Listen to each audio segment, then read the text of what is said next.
Sir నమస్తే అండి. నమస్తే. ఏం పేరు సార్ మీ పేరు? నా పేరు నకరకట్టి కాశయ్య గౌడ్, గౌడ్ బీసీ గారు. విశ్రాంత ఉద్యోగుల సంఘం జిల్లా ప్రెసిడెంట్, అవునా? తెలంగాణ గౌడ సంఘం జిల్లా ప్రెసిడెంట్. ఓకే సార్, ఏం లేదు. ఇప్పుడు మరి తెలంగాణ రాష్ట్రంలో మనకి ఇప్పుడు 11 సంవత్సరాల్లో అంటే ఆల్రెడీ ముందు 10 ఏళ్ళు అధికార బీఆర్ఎస్ అధికారంలో ఉంది. ఇప్పుడు కాంగ్రెస్ వచ్చింది. కాంగ్రెస్ వచ్చి కూడా 13 నెలలు అవుతుంది. ఎలా ఉంది సార్? అంటే పరిపాలన ఏ విధంగా అనిపిస్తుంది? అంటే గత ప్రభుత్వం పోలిస్తే ఈ ప్రభుత్వం పనితీరాలనిపిస్తుంది. ముఖ్యంగా మీ వెంకటరెడ్డి, కోమటిరెడ్డి వెంకటరెడ్డి పనితీరాలనిపిస్తుంది. మీకు ఇచ్చినటువంటి హామీలన్నీ నెరవేరుస్తున్నాడా లేదా? ఏంటి మీ అభిప్రాయం ఏంటి? ఇప్పుడు కేసీఆర్ మీద వ్యతిరేకతతోటి కాంగ్రెస్ వచ్చింది. కాంగ్రెస్ మీద ప్రేమే కాదు, ఎందుకంటే కాంగ్రెస్ గత 40-50 ఏళ్ళు పరిపాలించిన వాళ్ళే. అవును. కానీ ఈయనకంటే వాళ్ళు బాగా చేస్తారని చెప్పి ఆయనకు అధికారం పెడితే కేసీఆర్ ఏది దాన్ని ఏమంటారు, ఒంటరిగా నేను చెప్పిందే చేయాలి, నేను ఏదంటే అది చేయాలి అనే ఆలోచనతోటి మంత్రులు కానీ ఎమ్మెల్యేలు కానీ స్వేచ్ఛనీయాలి. సరే, కొంతవరకు పర్వాలేదు. ఇది రైతుల విషయంలో అయితే ఇది కొంతవరకు పర్వాలేదు. కానీ మరి రేవంత్ రెడ్డి వచ్చిన తర్వాత మంత్రులు ఎవరికి వారే ఏమన్నా తీరి అన్నట్టు వ్యవహరిస్తున్నారు. ఎవరెవరు? ఉత్తమ్ కుమార్ రెడ్డి అయితేది, కోమటిరెడ్డి వెంకరెడ్డి అయితేది, బట్టి విక్రమార్క అయితేది, దామోదర రాజనరసింహ అయితేది, కోమటిరెడ్డి వెంకరెడ్డి, ఎవరికి వాళ్ళే. ఇప్పుడు ఇంతవరకు మంత్రివర్గం ఇస్తాను 6 నెలల నుంచి చేస్తారు. ఖాళీలు ఉన్నాయి, చేయాలంటే కూడా ఇప్పుడు కోమటిరెడ్డి వెంకరెడ్డి తప్పుడు సొంతం ఆయన, ఈయన మంత్రి, ఆయన నాకు కావాలంటాడు. తర్వాత సొంతం కుటుంబ సభ్యులే నాకు కావాలంటారు. కొత్తలకు ఛాన్స్ ఇవ్వట్లేదు. బీసీలకు సరైన న్యాయం జరగట్లేదు. బీసీలు 60% ఉంటే 2 మంత్రులు ఇచ్చారు, కొండ సురేఖ, తర్వాత పొన్నం ప్రభాకర్. తర్వాత ఎస్సీల్లో 2 ఇచ్చారు, పొన్నం ప్రభాకర్. మహేష్ కుమార్ గౌడ్ ఆయన పీసీసీ. ఏముంటుంది సార్ పీసీసీ అంటే? కూర్చోవాలి, నిలబడంటే వాళ్ళకి స్వేచ్ఛ ఉంటుంది ఏమన్నా? ఇప్పుడు ఆయన ఒక ఎమ్మెల్సీ స్వతంత్రంగా ఇవ్వగలుగుతాడా? ఒక ఎంపీ సీటు వస్తుంది, పలానా బీసీ పెడుతున్నా అంటే ఒప్పుకుంటారు వాళ్ళు. రేవంత్ రెడ్డి మళ్ళీ ఆడిపోవాలి, వీళ్ళందరూ ఒప్పుకోవాలి, ఢిల్లీ పోవాలి. ఇప్పుడు కాంగ్రెస్ అనేది ఢిల్లీ నుంచి పరిపాలన, కేసీఆర్ ఏమో సొంత పరిపాలన. ఆయన ఏదంటే ఫామ్ హౌస్లో ఉండి ఎప్పుడు ఆయన తోసేది చేసేది, మంచి చేయాలని చూసాడు. కానీ నేను మంచిగా చేస్తున్నాను కూడా, కానీ కొన్ని పొరపాట్లు జరిగినాయి. 10 ఏళ్ళు కాబట్టి పొరపాట్లు జరుగుతాయి. ఇప్పుడు అర్థమై మళ్ళీ ప్రజలకు వస్తాయి అంటాడు. కానీ ప్రజలు మీ అమ్మాయికి తగిన శాస్త్ర వాళ్ళు కూడా ఉంటారు. ఎందుకంటే 10 ఏళ్ళు ఇంట్లో నుంచి వెళ్ళకుండా, ప్రజలు కలవకుండా, మతులు కలవకుండా, ఎమ్మెల్యేలు కలవకుండా, సొంతం అది చేసే వరకు ఏది నేతృత్వం అనే కాడికి వచ్చింది. అట్లా ఓడిపోయాడు. తర్వాత ఉద్యోగస్తులకు సరైన టైంలో జీతాలు ఇవ్వకపోయాడు. 10వ తారీఖు దానిక ఉద్యోగం. ఇప్పుడు నేను రిటైర్డ్ హెడ్ మాస్టర్ కూడా, 40 ఏళ్ళ సర్వీసు. ఫస్ట్ ఆడి జీతం వస్తే ఇప్పుడు వీళ్ళకు బదులు తెచ్చుకోను, అప్పులు తెచ్చుకోను, ఆ నెల మొత్తం గడుపుకుంటారు. తీరా ఫస్ట్ ఆడి జీతం రాకపోయారు. అరే జీతం రాలేదంటే ఇంకెప్పుడు రాలేదు సార్ మీరు బడవురు అని వాళ్ళు అడిగే ఇజ్జత్ పోయే కాలం వచ్చింది. ఈఎంఐలు కట్టకపోతే బ్యాంకుల్లో సిబిల్ పోయే కాలం వచ్చింది. కాబట్టి నువ్వు ఫస్ట్ ఆడి 10వ తారీఖు ఇచ్చేవాళ్ళు ఫస్ట్ ఆడి చదివారు కదా. రేవంత్ రెడ్డి గవర్నమెంట్ ఫస్ట్ ఆడిస్తుంది, అదొక గొప్పదనం. అదొకటే. ఇంకా ఉద్యోగస్తులకు ఆయన చేసేది లేదు. ఒక పిఆర్సీ లేదు, ఇంకా 4 డిఏలు ఇవ్వాలి, ఏది లేదు, డిఏ ఏరియర్స్ ఇవ్వాలి, తర్వాత హెల్త్ కార్డ్స్ ఇవ్వాలి. ప్రజల్లో కూడా వ్యతిరేకత చాలా వచ్చింది. ఎవరిని అడుగు, ఇక రాడు సార్ నేను అయిపోయింది అని అంటుండ్రు. ఎందుకంటే నాకు వ్యవసాయం కూడా ఉంది, ఏంటి రాడు సార్ ఇక వేస్ట్ సార్, కేసీఆర్ బాగుండు అనే కాడికి వచ్చింది. ఎందుకంటే ఈ 1 ఏళ్ళలో వ్యతిరేకత వచ్చింది అట్లా. కాబట్టి రైతు బంధు ఈ సంవత్సరం మొత్తం రైతు బంధు వెళ్ళి కేసీఆర్ ఎమ్మటే సీజన్ రాగానే ఇచ్చేది 5,000 ఎంతో ఇచ్చిన కాడికి ఇచ్చా. కానీ ఆ సీజన్ రాగానే ఇచ్చేది. ఎకరం 5,000 వచ్చినా కానీ చాలు కదా. ఇప్పుడు ఇలా 15,000, 15,000 లేవు, 5,000 లేవు, అసలు లేవు. చివరికి వచ్చే వరకు అసలు లేదు. ఇప్పుడు ఏమంటాడు, అన్ని ఏ విధంగా ఎగ్గొట్టాలని ఆలోచన చేస్తుడు, కొర్రీలు పెట్టే ఆలోచన చేస్తుడు. ఇది ఐటీ ఉన్న వాళ్ళకు, ప్రభుత్వ ఉద్యోగులకు, పెన్షనర్లకు, ఎక్కువ భూమి ఉన్న వాళ్ళకు, తర్వాత కుటుంబంలో ఏమాత్రం చిన్న ఉద్యోగం ఉన్నా ఇవాళ పట్ల అటెండర్ కూడా 60-70 ఏళ్ళ శాలరీ ఉంటుంది. ఏది గవర్నమెంట్ 60-70 శాలరీ తీసుకుంటే వాడిని కూడా ఐటీ పడుతుంది. అంటే ఆయన కూడా ఎగ్గొడతావు కదా. ఆయనకి ఎకరం 2 ఎకరాలు ఉంటుంది, 1000 ఎకరాలు ఉండదు, 100 ఎకరాలు ఉండదు. కాబట్టి మినిమం 10 ఎకరాలు ఉన్న వాళ్ళకు రైతు బంధు కంపల్సరీ ఇవ్వాలి, ఏ కండిషన్ లేకుండా. టీఆర్ఎస్ వాళ్ళు పోరాడుతున్నారు, ఏ కండిషన్ లేకుండా ఇవ్వాలి అని చెప్పి అంటారు. కానీ వీళ్ళు లీడర్ కదా. ఎందుకంటే మా పరిపాలన మాకు, మాది మాకు అనే ఆలోచన వీళ్ళకు. కాబట్టి రైతు బంధు విషయంలో తప్పనిసరిగా 10 ఎకరాల లోపల ఉన్న ప్రతి రైతుకి ఇవ్వాలి. తర్వాత 6 గ్యారెంటీల విషయాల్లో ఉంది సార్. ఈ 6 గ్యారెంటీల్లో ఉచిత బస్సు అనేది ఒకటి సక్సెస్ అయింది. మిగతా మిగతా పెద్ద అంటే ఆ, ఏది మన కరెంట్ కానీ కరెంటు కొంతమందికి అయింది, చాలా మంది కాలే. ఇక ప్రతిదానికి ఒకటే సార్ కొర్రీలు పెడుతున్నారు. రేషన్ కార్డు కావాలి, లేకపోతే అది కావాలి ఇది కావాలంటే రేషన్ కార్డులు కేసీఆర్ ఉన్న 10 ఏళ్ళు రేషన్ కార్డు వేయడా. మరి ఇప్పుడు రేషన్ కార్డు కావాలంటే ఏడ వస్తుంది? ఇతర వీళ్ళకి కూడా రేషన్ కార్డు కావాలంటారు. ఆయన ఇవ్వలేదు, నువ్వేం కావాలంటారు, మరి ఆడిచి రావాలి. కాబట్టి ఇవన్నీ కొర్రీలు పెట్టే బదులు పేదోడేవాడు నువ్వు సర్వే చేయి, ఏది డోర్ టు డోర్ సర్వే చేయి. ఇది వాస్తవం కులగడ్డ చేసిడు అది తూతూ మాత్రమే సక్సెస్ అవుతుందా?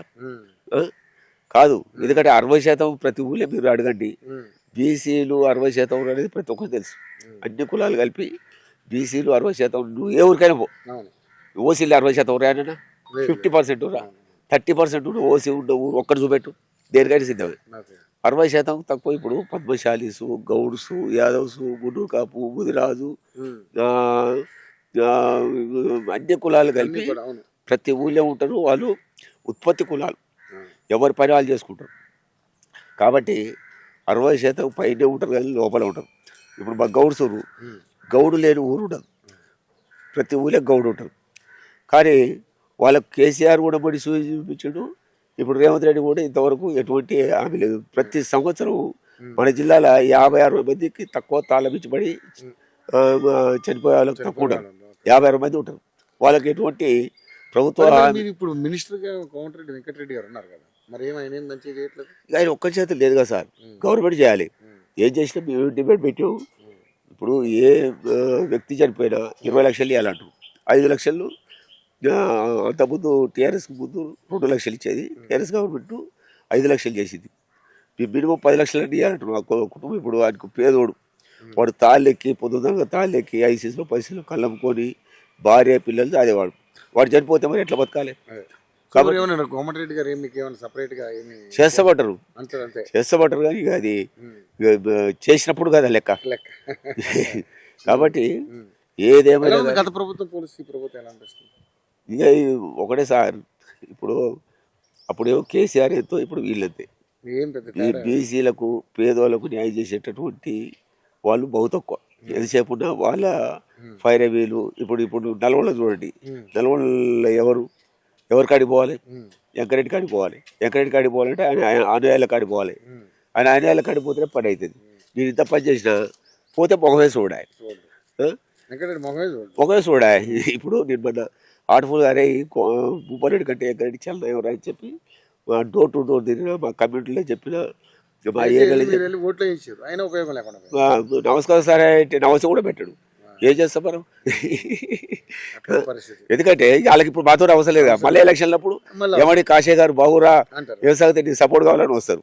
ఇప్పుడు ఈయనైతే ఆయన కూడా ఏమో తిరిగినా ఏది భూపాలరెడ్డి కొరకు ఓ అమ్మాయి ఊరు తిరిగినా భూపాలరెడ్డి గెలిపేయాలి ఆయన పోతే కింది మీద చూసేది. ఈ అమ్మాయి వేసాడు మరి మీ శత్రువులమా, అరే ఓట్లేయాలరా అని చెప్పి ఓట్లు వేయించినది పని కూడా పోకపోయేది, ఓ పదవి కొరకు పోకపోయేది, ఓ కాంట్రాక్ట్ విషయంలో పోకపోయేది. ఏం పంతులు గారు బాగురా అంటే సంతోషం, మళ్ళీ బదలిస్తే ఆడికే పెద్ద గిఫ్ట్ అది. అటువంటి నాయకులు ఎట్లా ఉంటారు అంటే గెలిచినంత సేపు ఇలాంటి దూతారు, గెలిచిన తర్వాత వాళ్ళు చూసుకుంటారు, వాళ్ళ అన్యాయాలు చూసుకుంటారు. కానీ పేదోళ్ళ పనిచేసే వాళ్ళు పోతే తక్కువ. నేను సావిత్రిబాయి పూలే జయంతిని అధికారికంగా ప్రకటించారు. ఇక మేమనుకోను నేను బీసీ లీడర్ కదా, మరి ఏమో చేస్తుండొచ్చు అనుకుంటే దానికి ఊసెత్తినోడు లేదు. యాక్చువల్గా గవర్నమెంట్ అధికారికంగా అంటే కలెక్టర్ చేయాలి, లేకపోతే డిఓ అధికారికంగా ఉంటే డిఓ చేయాలి, మహిళా ఉపాధ్యాయులు కొంతమందికి సన్మానం చేయాలి, ఒక మీటింగ్ పెట్టాలి. ఏది లేదు. మరి దానికి ఎందుకు పెట్టేటు అధికారికంగా? సో వ్యతిరేకత గట్టుకొస్తుంది అంతే కదా. అయితే డిఓ ఫోన్ చేసి డిఓ ఫోన్ ఎత్తాడు, అరే ఏమైనా మరి అధికారికంగా చేయాలంటే నువ్వే బాధ్యుడు బట్టి ఆయన అడుగుదామంటే డిఓ ఫోన్ ఎత్తాడు. మరి ఎవరిని అడగాలి అంటే సీఎంని అడగాలనా? సో మరి ఇప్పుడు మరి స్థానిక సంస్థల ఎన్నికలు వస్తున్నాయి కదా, ఉండబోతుందండి ఎటుబడి టైటే ఉంటుంది సార్, అంత ఈజీ అయితే ఉండదు. ఎందుకంటే ఊర్లల్లో ప్రతి ఎవరిని అడిగినా కానీ కేసీఆర్ బాగుండనే కాడికి వచ్చింది. సరే కేసీఆర్కి వేస్తారో ఏదో కానీ కాంగ్రెస్కి అయితే ఎమ్మెల్యే ఎలక్షన్లు వేసినంత ఫ్లో అయితే ఉండదు.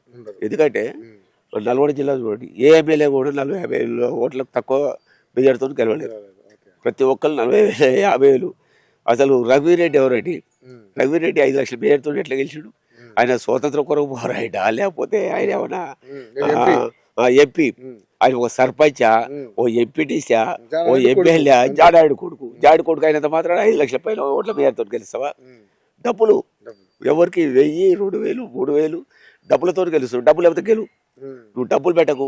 జాడాడు ఒకసారి మంచి నిర్ణయం తీసుకోడు, ఇట్లా నుంచి వెళ్ళను ప్రచారం చేయను. అది అసలైన ఏది పోటీ నాయకుల లక్షణం. 2000తో ఓడిపోయాడు ఆడికి. కానీ గ్రేట్ అది. ఎందుకంటే ఆయన సేవ చేసిన ప్రజలు నాకు సంపూర్ణ మద్దతు ఇవ్వాలి, నేను ఏ పైసలు పెట్టను, జనాల్లో తిరగని ఆ మాట ప్రకారం బయటికి వెళ్ళలేదు. రామూర్తి చేతిలో 2000 ఓట్లతోనే ఓడిపోయాడు. చాలా గ్రేట్ అది. నువ్వు కూడా ఇప్పుడు వీళ్ళకు వెనకప్పుడు 10 మంది పోలీసులు ఎందుకు, గర్భేలు ఎందుకు? నువ్వు అసలు నువ్వు ప్రజల మనిషివేనా? నీకు వీళ్ళందరూ ఎందుకు? 100 మంది పోలీసులు దగ్గర పోతాడు, దగ్గర దూరం వచ్చాడు. మన బీసీ భవన్ కూడా పిలిచినావు, వచ్చాడు. మా గౌడాసులు కూడా పిలిచినావు, వచ్చాడు. వస్తే మాత్రం ఏముంది, మా గౌడ సమస్యల మీద ఒక 5 నిమిషాలు మాట్లాడతాడు. ఏమంటే పోలని ఏమంటే శాలువలు కప్పుకుంటూ పోయాడు. మరి మా సమస్యల మీద ఏంటి? గౌడ సమస్యలు ఏమున్నాయి? ఎందుకు పిలిచారు నన్ను? మరి మా పొన్న ప్రభాకర్ కూడా పిలిచినావు, ఆయన మాట్లాడలే, ఈయన మాట్లాడలేదు. మరి మీ సమస్యలు ఏమున్నాయో చెప్తే వాటి మీద స్పందిస్తామంటే అది భార్య పని ఉంది అంటే పని ఇది పని కాదా? ఇప్పుడు మాది బీసీలలో పెద్ద కులం మాది, అది గౌడ్స్. ప్రతి ఊళ్ళో గౌడ్స్ ఉంటారు. నల్గొండ 30-40 ఓట్లు ఉంటాయి. మరి మాకు ఒక హామీ ఇచ్చి మీరు తాళం ఇచ్చి పడ్డా మీకు ఏ సమస్య ఉంటే చేస్తారు ఒకటే మాట అంటే సంతోషపడతారు కదా. కాశా గారు శాలువ కప్పరా పోతావు, ఈ శాలువ కూడా ఉద్దర కప్పుతావు, కప్పే పిలిచిందే శాలువ కప్పడానికి. అవునా కాదా? దళదానపాయ. ఇక పొన్న ప్రభాకర్ ఏం చేస్తాడు? ఆయన పోయిన తర్వాత ఈయనైతే ఉండలేడుగా, ఆయన కూడా పోయాడు. అట్లా ఉంటుంది అన్నట్టు. కాబట్టి ఏదేమైనా కానీ ప్రజానురంజకంగా పరిపాలించడం చిరస్థాయి నాయకుడు.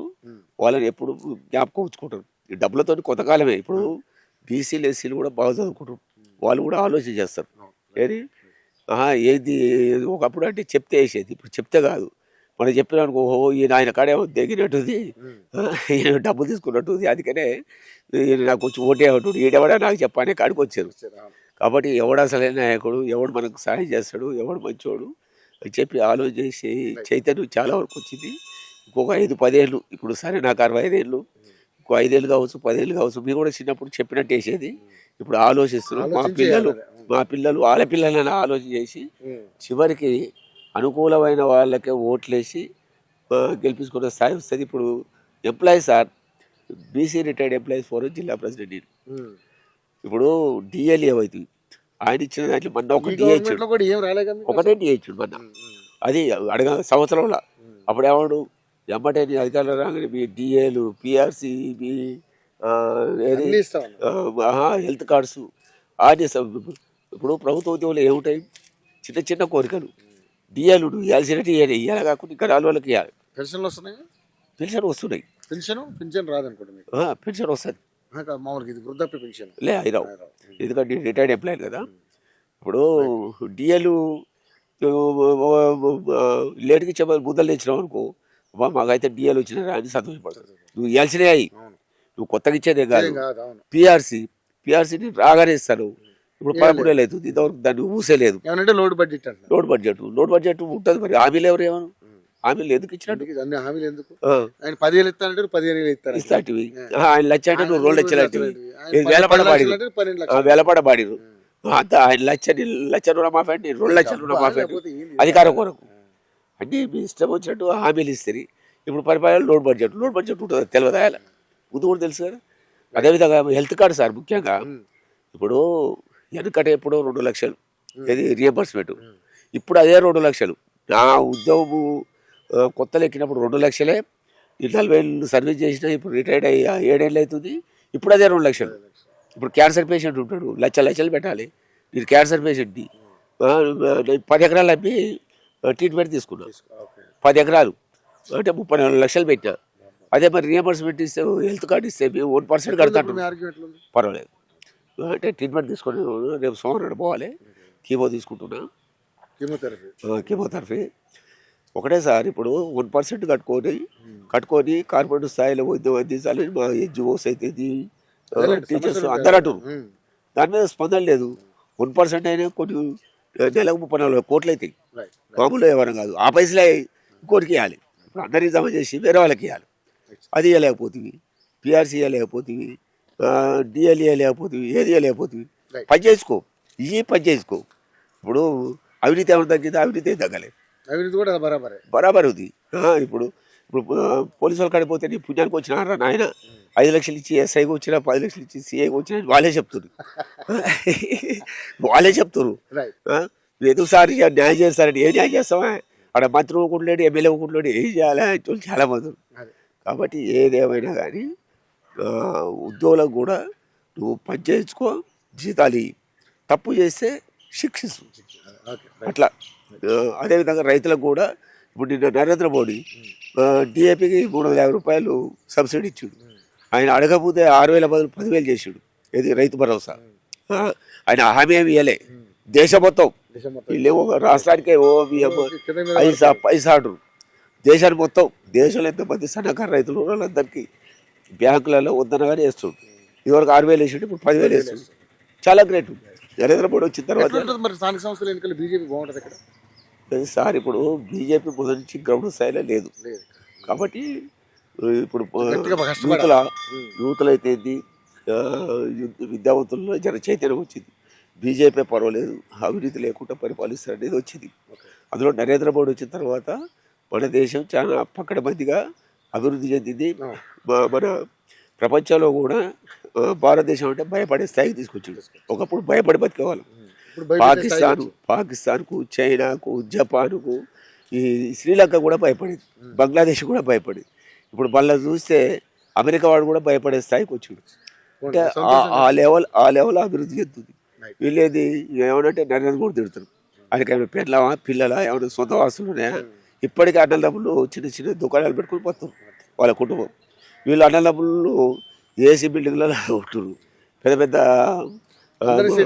సెటిల్డ్ 100 ఎకరాలు, వేల కోట్లు. నాకు ఆస్తి లేదు చూపెట్టమని అందరికి 1000 కోట్ల ఆస్తులు ఉన్నాయి, 100 కోట్ల ఆస్తులు ఉన్నాయి. కాబట్టి ఏదేమైనా కానీ టీఆర్ఎస్ మీద వ్యతిరేకతతో కాంగ్రెస్ వచ్చింది, కానీ కాంగ్రెస్ మీద ప్రేమతోటి కాంగ్రెస్ గెలిపేలేదు. భవిష్యత్తులో యూత్ చదువుకునే వాళ్ళు ఆలోచించి వాళ్ళకు అనుకూలమైనటువంటి ప్రజాపతిని ఎన్నుకున్నప్పుడు వాళ్ళకు అనుకూలమైన గవర్నమెంట్ వస్తుందని చెప్పి సందర్భంగా కోరుకుంటున్నాను. Thank you sir.